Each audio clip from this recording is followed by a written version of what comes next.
What's up, everyone? This is your favorite nurse, Empathy Nurse. It is Thursday, and this is another episode of Thursday Thoughts. And today I'm going to talk about FaceApp. If you haven't heard about or used FaceApp, you must be living under a rock because it's the viral sensation I want to say within the past 1 or 2 weeks. FaceApp has existed, I think it came into being in 2017, but it got a new facelift or a new revival recently, and it's become this viral sensation. FaceApp is it's a little gimmicky tool that allows people to take pictures today, and it renders the same picture of them looking 20 or 30 or even more years older than what they look in the picture.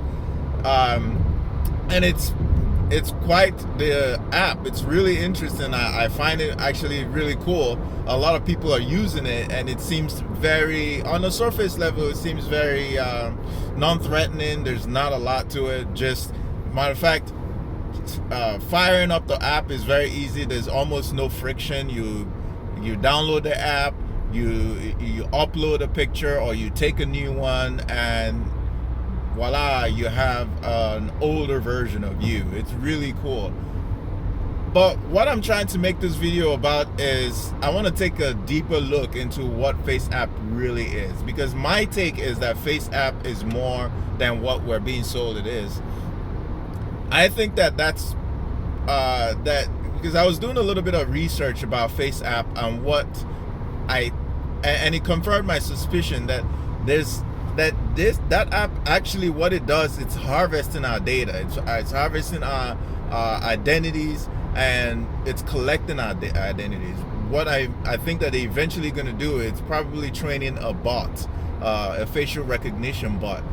Most likely, maybe 3 or 4 years down the road, it's gonna become public knowledge that FaceApp was used to collect data for the government or for whatever entity is going to benefit monetarily from our facial identities.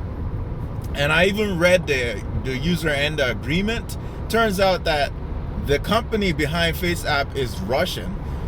And you guys know, recently with the news, we're not in favorable terms with Russia, and it's also election season, so there's no telling what they're doing. I'm not one to believe in conspiracy theories.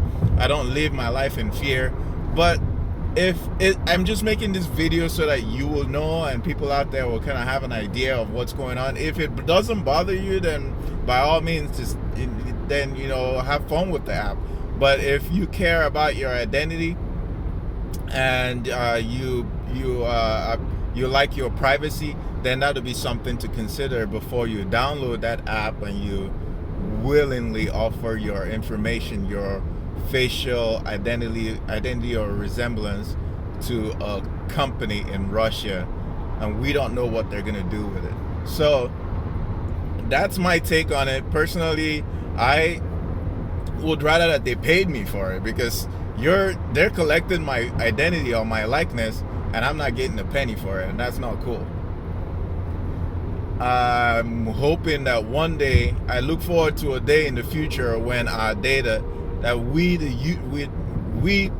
the people who generate these data, we actually get compensated for it in some shape or form. I look forward to that day.